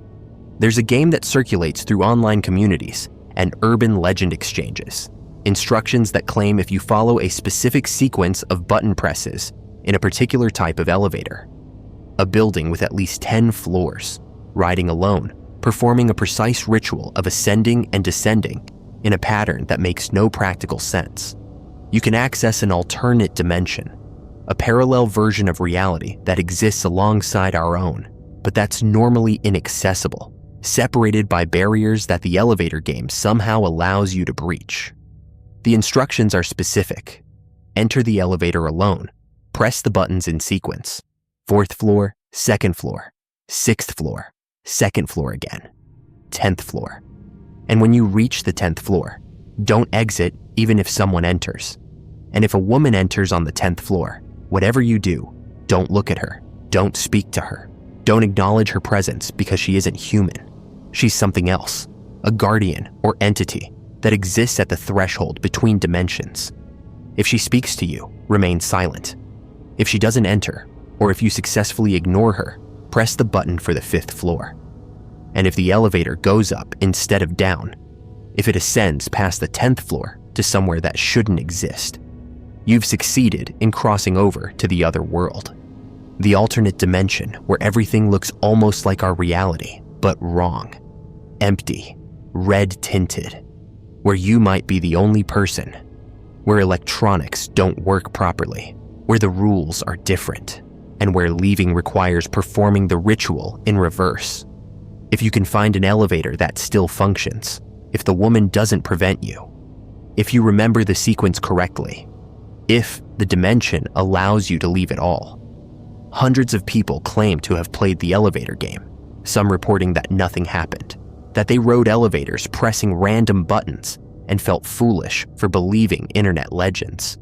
But others claiming they did cross over, that they experienced the other world briefly before fleeing back, and a very few claiming they went too far, stayed too long, encountered things in that empty red world that they won't describe, but that left them changed, that made them understand. The elevator game isn't game at all, but is genuine doorway to somewhere we're not supposed to go, somewhere that exists parallel to our reality, accessible through this bizarre elevator ritual that sounds like creepypasta nonsense until you try it and discover that maybe, impossibly, the instructions actually work, that elevators can be portals, that dimensional travel is possible through precise manipulation of architectural spaces that weren't designed for this purpose, but that somehow, under specific conditions, with specific sequences, allow crossing between worlds that normally remain separate, leaving players with the choice of whether to believe the warnings, whether to attempt the ritual, whether to risk encountering the woman on the 10th floor, and discovering whether the other world is real, or whether the elevator game is just another urban legend, another internet myth that preys on human desire to believe that magic and mystery still exist, that hidden dimensions wait behind the mundane architecture of apartment buildings and hotels, accessible to anyone brave or foolish enough to ride alone through the sequence, through the pattern that either opens doorways between realities or just makes you look absurd, pushing elevator buttons in strange order, depending on whether the game works, whether the other dimension exists, whether the woman is real, and whether you're willing to find out. The elevator game appears to have originated in South Korea, circulating in online communities as El Ribiteo Game, before spreading internationally through creepypasta sites, Reddit threads, YouTube videos, and other platforms where urban legends and ritual games propagate. The Korean origin is significant because elevator-related supernatural beliefs are particularly strong in East Asian cultures, where elevators and other liminal transitional spaces are often associated with spiritual activity, where the boundary between floors or levels is seen as threshold where different realms can touch, where spirits can enter our world, or where humans can accidentally cross into spirit realms. The specificity of the instructions gives the ritual an air of authenticity, as if these are genuine directions for a real phenomenon rather than fictional elements of a story. The exact button sequence, 4th, 2nd, 6th, 2nd, 10th, has variations across different versions of the game, but the core structure remains consistent. A pattern that requires moving between floors in a sequence that makes no practical sense, that would be inefficient for any normal elevator use, that serves no purpose except as ritual, as formula, as the specific combination that allegedly opens the doorway. The woman who appears on the 10th floor is described consistently across accounts as wearing dark clothing, having long dark hair covering her face, emanating a sense of wrongness or danger that makes players instinctively want to leave the elevator immediately. She's identified in some versions as not being from our dimension, as being a guardian or test, as something that players must resist interacting with to proceed further. The specific warning not to look at her, not to speak to her, parallels folklore from multiple cultures about encounters with supernatural entities, where acknowledgement or interaction creates connection or danger, where ignoring the entity is the safest response, even though every instinct screams to react to someone entering your elevator.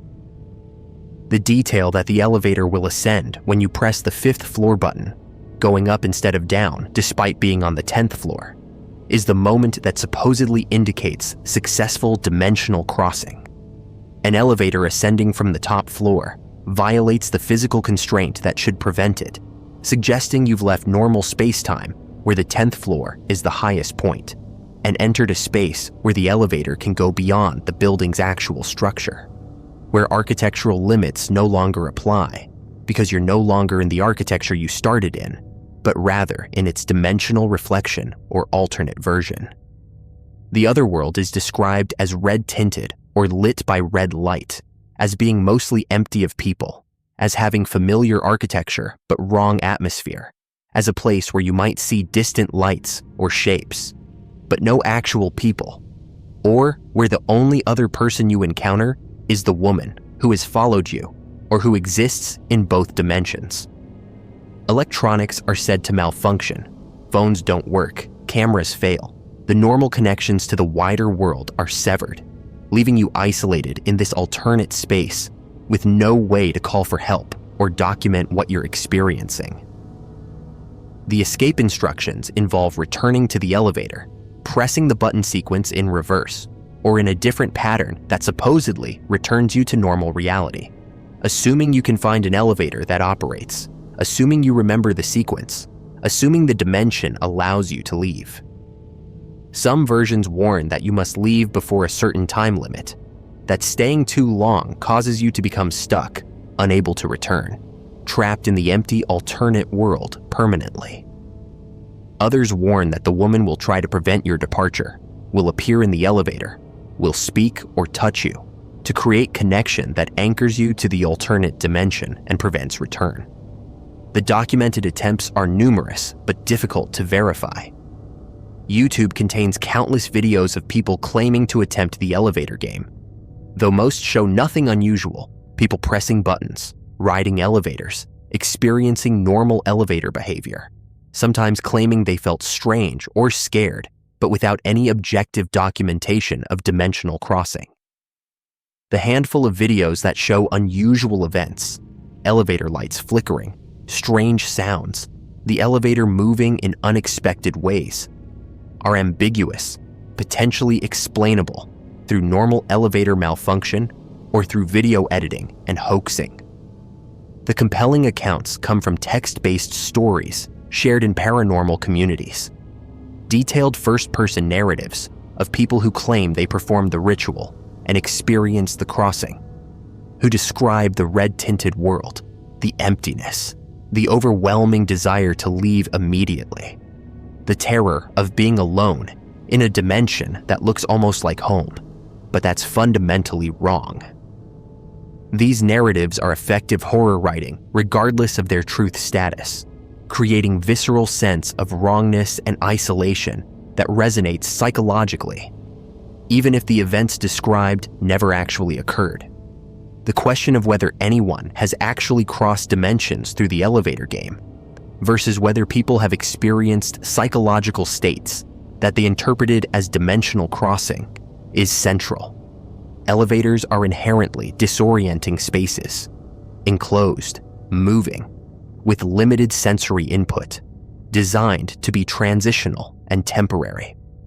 Performing a ritual in an elevator, focusing attention on buttons and floors, and watching for anomalies creates heightened state of awareness and anxiety that could produce perceptual distortions, could make normal elevator behavior seem strange or significant, could generate strong emotions and experiences that feel real, even if they're purely psychological.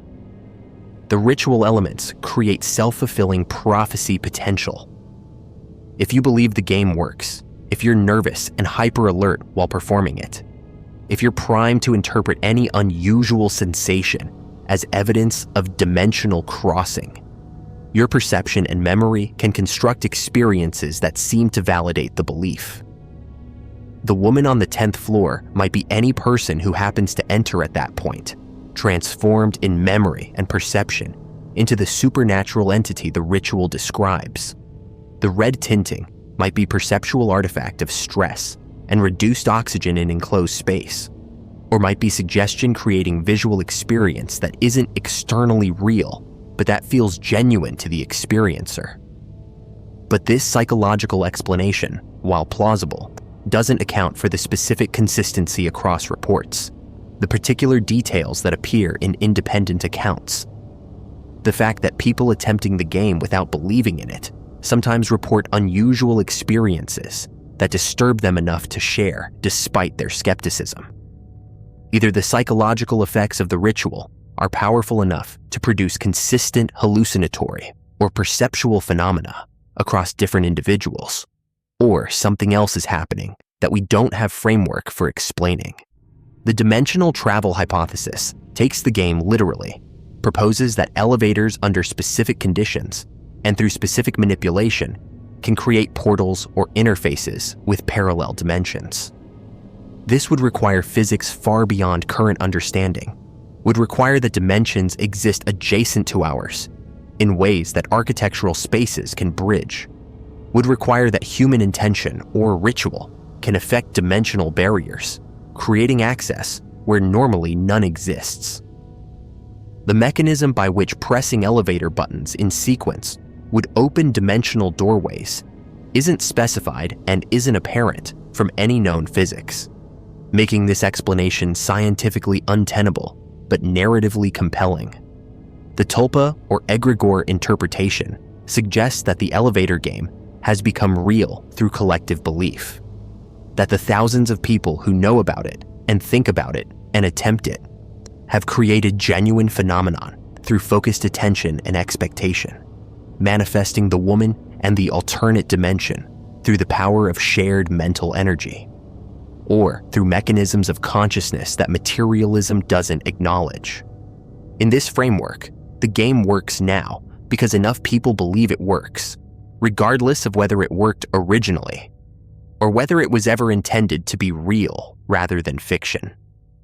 The dangers, if real, are emphasized in the warnings that accompany the instructions.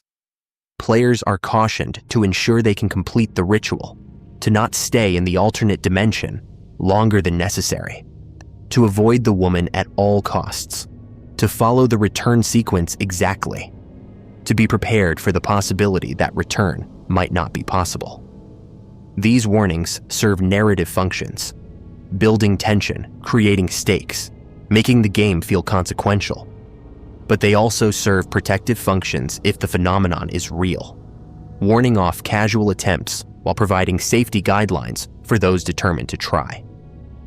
The comparison to other ritual games is inevitable.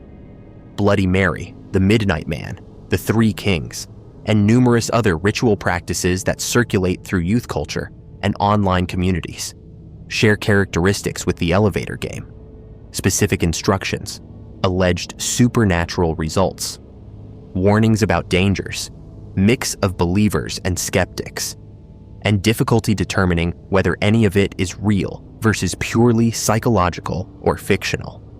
These games serve social functions, create shared experiences, test courage, provide frameworks for exploring fear and mystery, whether or not they produce genuine supernatural effects. The liminal space aspect is central. Elevators are quintessentially liminal, spaces of transition, neither here nor there, between floors, between destinations, temporary enclosures where normal social rules are suspended and where strangers are forced into uncomfortable proximity.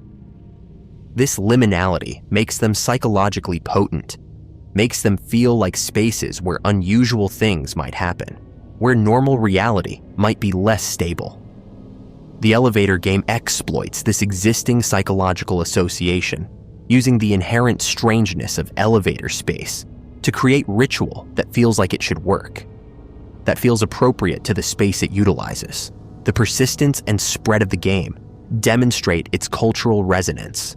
It continues to circulate years after first appearing, continues to attract new participants, continues to generate reports and discussions and warnings.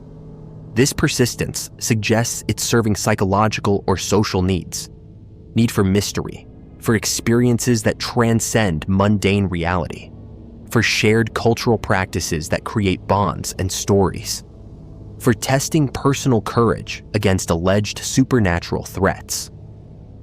Whether the game actually produces dimensional crossing becomes almost secondary to its function as cultural practice, as shared mythology that gives meaning and structure to elevator-related anxiety and liminal space discomfort. The question of whether you should attempt the elevator game, if you're curious, ultimately depends on what you believe and what you're looking for. If you're seeking verifiable proof of dimensional travel, you're unlikely to find it. The experiences reported are subjective and ambiguous, not producing physical evidence that could convince skeptics. If you're seeking personal experience of mystery and fear, the ritual might provide that regardless of whether anything supernatural occurs, purely through the psychological effects of performing the ritual in isolation, of focusing attention on possibility of the uncanny, of creating conditions where perceptual anomalies feel significant.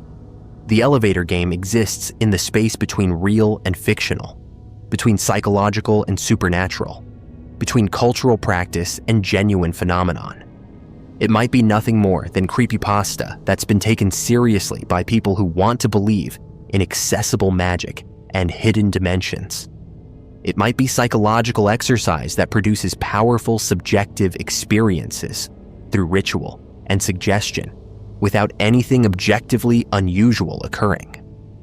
Or it might be, impossibly, what it claims to be: actual technique for accessing alternate dimensions through elevator manipulation, doorway, hidden in plain sight, ritual that works for reasons we don't understand, through mechanisms we don't possess frameworks for analyzing, making the woman on the 10th floor real, making the red world real, making dimensional travel possible for anyone willing to ride alone through the sequence and risk discovering that the warnings were accurate, that some games aren't games, that some rituals produce real effects, and that elevators designed merely to move people between floors can, under specific conditions, become something else entirely, become portals, become thresholds, become access points to dimensions that exist parallel to our own, waiting behind the architecture, accessible through the pattern, through the ritual,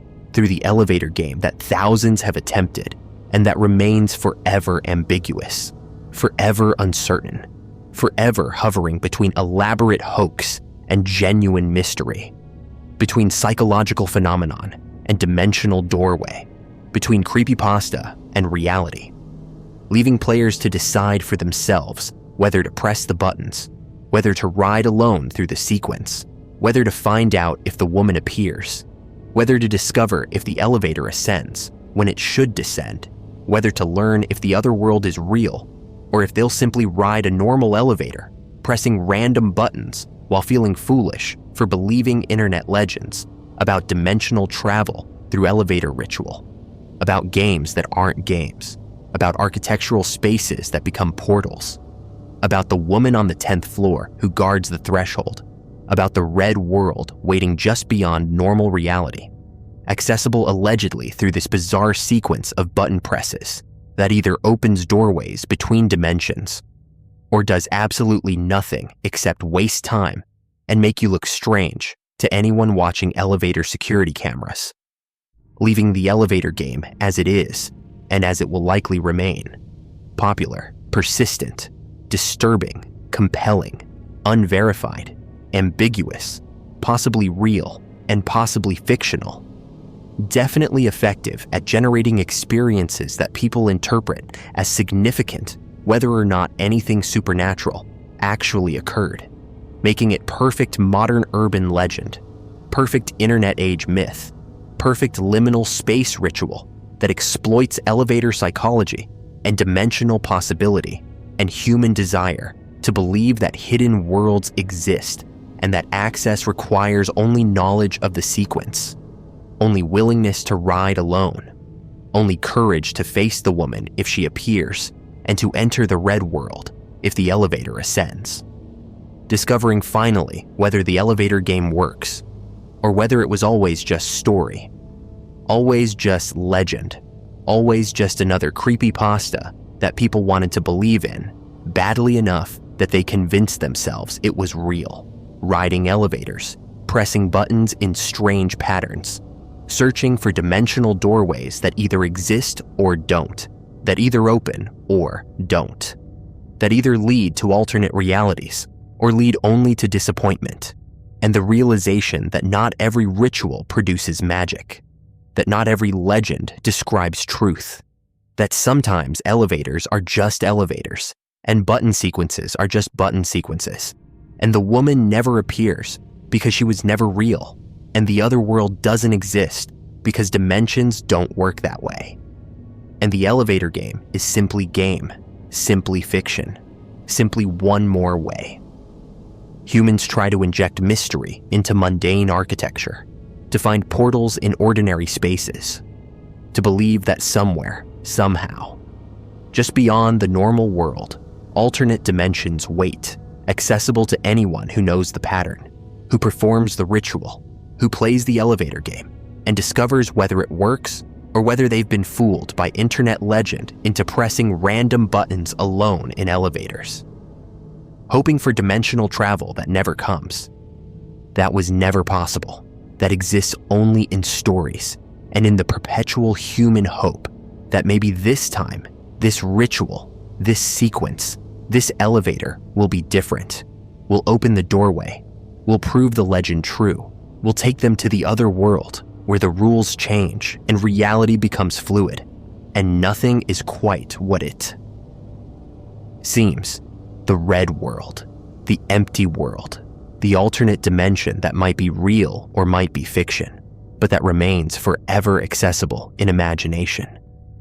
And perhaps, just perhaps, through the elevator game, through the sequence, through the ritual that continues to spread and continues to be attempted, and continues to generate experiences that people interpret as proof or as delusion depending on their frameworks and their beliefs, and whether they think dimensional travel through elevator manipulation is possible or impossible, leaving the question open, leaving the game available, leaving the instructions circulating through internet communities, where they'll continue to find new players, new believers, new skeptics, new people willing to ride alone through the sequence to discover for themselves whether elevators can be portals, whether dimensions can be crossed, whether the woman is real, whether the other world exists, whether the elevator game is genuine doorway, or elaborate fiction that convinced thousands of people to press buttons in strange patterns while hoping for magic that never manifests, that was never there, that might never have been real except in the collective imagination where the elevator game lives permanently. Accessible to all, verifiable by none, existing in perpetual uncertainty between urban legend and hidden truth. The expressionless, the woman who wasn't human. In June of 1972, a woman was brought into the emergency room of Cedars-Sinai Hospital in Los Angeles. That's how the story begins, unremarkable enough. Another patient arriving for treatment in a busy urban hospital on a summer night. But the staff who encountered her that evening would carry the memory for the rest of their lives, and some would refuse to ever speak about it again. The woman was wearing a blood-stained white gown, the kind patients wear during procedures, though no one knew which hospital it had come from, or how she'd gotten to the street where paramedics found her wandering. Her presence alone wasn't unusual. What made the staff's blood run cold was her face, or rather what she did with her face. She didn't blink, not once, not during the entire encounter. Her expression remained completely, utterly frozen, as if her facial muscles had been paralyzed, or as if whatever was wearing that body didn't understand how human faces were supposed to work. The paramedics who brought her in reported something was wrong from the moment they made contact. She had been standing motionless in the middle of an intersection, cars swerving around her, drivers honking and shouting, but she didn't react to any of it. When they approached and asked if she needed help, she turned toward them with mechanical precision, her entire body rotating as a single unit rather than just her head. Her eyes locked onto them, but there was nothing behind them, no recognition, no fear, no emotion of any kind. Just a terrible emptiness that made them want to step back, even as their training pushed them forward. She didn't speak, didn't resist when they guided her to the ambulance, didn't respond to their questions during the drive. She simply sat, staring forward, that frozen expression never changing, her chest rising and falling in breath. But nothing else moving, nothing else suggesting life as they understood it. The emergency room was crowded that night, the usual chaos of trauma and illness, staff moving between patients with practiced efficiency. When the woman was wheeled in, something shifted in the atmosphere. People noticed her and then tried very hard not to look at her directly. There's something deeply disturbing about a human face that doesn't move, that doesn't perform the tiny unconscious adjustments we all make moment to moment. We blink to moisturize our eyes, to reset our vision, to respond to stimuli. We make micro expressions even when we think our faces are still. Our features shift with breathing, with thinking, with the simple act of being conscious. This woman did none of that. Her face was a mask, but the mask was flesh, and something looked out through eyes that didn't move, didn't track, didn't focus the way eyes should. A nurse approached to take her vitals and immediately felt the wrongness intensify. The woman's skin was cold, far colder than it should be for someone who'd been walking around outside in summer. Her pulse was there, but wrong, too slow and too regular, beating with mechanical precision, rather than the slight variations that characterize a living heart responding to breath and movement and nervous system fluctuations. When the nurse tried to ask basic questions, name, date of birth, medical history, the woman didn't respond at all. She simply stared, that expression locked in place, mouth slightly open but not moving, eyes fixed on something the nurse couldn't see or in a direction that didn't quite make sense given where she was looking. Then the smell hit. Several staff members reported it independently, describing it the same way, even though they were interviewed separately after the incident. It wasn't the smell of infection or decay or any medical condition they recognized. It was chemical, sterile but wrong, like formaldehyde mixed with something else they couldn't identify. It seemed to come from the woman herself, from her breath or her skin, growing stronger the closer anyone got to her. One orderly later said it reminded him of a biology lab, of preserved specimens, of things that used to be alive but had been arrested in some intermediate state between life and death. The attending physician who examined her found nothing that made medical sense. Her pupils didn't respond to light. When he shone his pen light into them, they remained fixed and dilated, no constriction, no reaction at all. Her reflexes were absent. Tapping her knee produced no kick. Touching her cornea with a wisp of cotton, which should produce an automatic blink, resulted in nothing. It was as if the basic neurological responses that operate below conscious control simply weren't present. Yet she was breathing, her heart was beating, she maintained posture and muscle tone. She wasn't comatose or brain dead. She was awake in some sense, present in some way, but operating according to rules that didn't match human physiology. While the physician was conducting his examination, puzzled and increasingly disturbed, the woman moved. Not gradually, not with the natural flow of human motion, but instantaneously, the way an image changes when a video skips frames. One moment, she was sitting still. The next moment, she was standing, though no one saw her transition between the two positions. Staff members who witnessed it couldn't explain what they'd seen, couldn't reconcile the movement with their understanding of how bodies work in space. She had been here, then she was there, and the in-between seemed to be missing. She began walking toward the exit, her gait wrong in ways that were hard to articulate. The legs moved, the feet touched the floor in the right sequence, but something about the rhythm was off, too smooth or too jerky, lacking the natural bounce and sway that comes from a skeleton connected by joints and animated by muscles and tendons. A security guard moved to intercept her, to guide her back to the examination area, since she hadn't been cleared to leave. When he reached out to touch her shoulder, she stopped instantly, as if someone had pressed a pause button. Then, slowly, she turned her head, and for the first time since arriving, her expression changed. Her mouth opened wider, far wider than should be comfortable, the jaw hinging in a way that suggested the bone structure underneath wasn't quite right. Inside, her teeth looked normal enough, but there were too many of them. Or they were arranged wrong.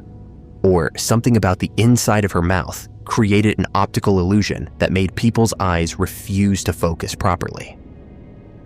The security guard stepped back, his hand dropping away without making contact.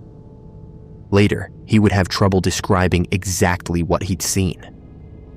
The memory felt slippery, as if his brain didn't want to retain it, as if the image of that opened mouth and whatever was inside it violated something fundamental about his understanding of reality. The woman closed her mouth and continued toward the exit. Staff members parted for her, no one quite willing to physically restrain her, some instinct warning them that touching this thing would be a terrible mistake. She moved through the emergency room doors and into the night. 2 security guards followed at a distance, maintaining visual contact while calling for backup. They watched her walk through the parking lot with that same mechanical gait, heading toward the street. Then, in the space between streetlights, in the shadow cast by the building, she simply wasn't there anymore. The guards both saw it, both would swear to it in their reports.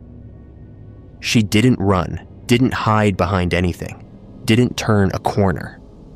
She was walking, visible in their sight, and then the darkness seemed to fold around her and she was gone, as if she'd stepped through a door only she could see. Hospital administration tried to handle the incident quietly. There was no record of her admission in the system. The paperwork the paramedics had initiated disappeared. Staff members were told in unclear terms not to discuss what they'd seen, not with other hospitals, not with the police, not with anyone outside the facility. Most complied, not because they were ordered to, but because they didn't want to revisit what had happened, didn't want to think too carefully about what that woman might have been. A few spoke years later, anonymously, their accounts collected by researchers interested in unexplained phenomena. The details they provided were disturbingly consistent, despite having no contact with each other since the incident. The paramedics who picked her up tried to find where she'd come from. The intersection where they found her was residential, no hospitals nearby, no medical facilities that would explain the gown she wore. They canvassed the area, asking if anyone had seen her before that night. No one had. It was as if she'd materialized in that intersection with no history, no origin point, no trail leading backward to explain her presence. Checking with other hospitals about missing patients yielded nothing. No facility reported anyone matching her description walking away from treatment or escaping from psychiatric care. One theory that circulated quietly among staff was that she was a test subject who'd escaped from some classified medical experiment. Los Angeles had military facilities, research laboratories, places where things happened that weren't made public. Maybe she was a victim of some procedure that had gone wrong, some treatment that had altered her in ways that made her seem less than human. The blood on her gown suggested injury or surgery. The chemical smell suggested exposure to preservatives or experimental compounds. Her complete lack of affect and bizarre movements could result from neurological damage or psychological trauma so profound that her mind had fractured. But this theory required believing that whatever facility she came from had allowed her to escape and then made no effort to retrieve her, had left no trace in their communications or missing person reports, had simply written her off despite representing what must have been significant investment in whatever they were doing to her. The alternative explanations were worse, that she wasn't human at all, but something wearing human form imperfectly, getting the details almost right, but missing the subtle elements that make us recognize each other as living beings. That she was a puppet operated by intelligence that didn't fully understand the body it was controlling, animating it according to rules that didn't match our physics or our biology. That she had been human once, but had become something else, something that existed in the space between life and death, preserved and mobile, but no longer alive in any meaningful sense. Every explanation led to implications that were deeply disturbing. Questions about what kinds of things might walk among us, unrecognized, what purposes they might serve, what it means that they can disappear so completely when observed. In the years since, other stories have surfaced of similar encounters. A patient in a Chicago hospital in the 80s, a woman found wandering in Seattle in the 90s, isolated incidents separated by time and geography, but sharing core details. The expressionless face, the mechanical movements, the sense that something is looking out through human eyes without understanding how to properly animate the features, the chemical smell, the sudden disappearance. These reports are anecdotal, unverified, passed through internet forums and paranormal discussion boards, where truth and fiction mix freely. They could all be variants of an urban legend, a story that resonates because it taps into primal fears about recognition and invasion, about things that look like us but aren't, about the possibility that the face we see might not match what's underneath. But the 1972 incident at Cedars-Sinai involved multiple trained witnesses, medical professionals who understood physiology and psychology, people whose job was to remain calm in the face of injury and death. What they encountered that night violated their professional knowledge and their personal sense of reality. They saw something that shouldn't exist, that operated according to principles that didn't match human biology, that left no trace in hospital records or administrative files, but left permanent marks in the memories of everyone who looked into those unblinking eyes. The woman, if that's what she was, is still out there somewhere. Or she's gone, dissolved back into whatever realm produced her. Or she never existed at all outside the collective trauma response of overworked emergency room staff, experiencing something that had rational explanation but seemed impossible in the moment. The story persists because it speaks to something we recognize instinctively, that awareness we all have, that we know what a human looks like, how humans move, how they respond and react. And when something appears that gets the details, almost right but not quite. When the face is wrong in ways we can sense but not articulate, when the movements violate the subtle patterns we've spent our entire lives unconsciously learning. Every instinct screams that we're looking at something that shouldn't be, something dangerous, something that walks in our shape but isn't us at all. The expressionless stands as a reminder that recognition can fail, that the familiar form might contain the utterly foreign, and that sometimes the scariest thing isn't what's hidden in darkness, but what stands directly in front of us, wearing a face that refuses to be quite human enough.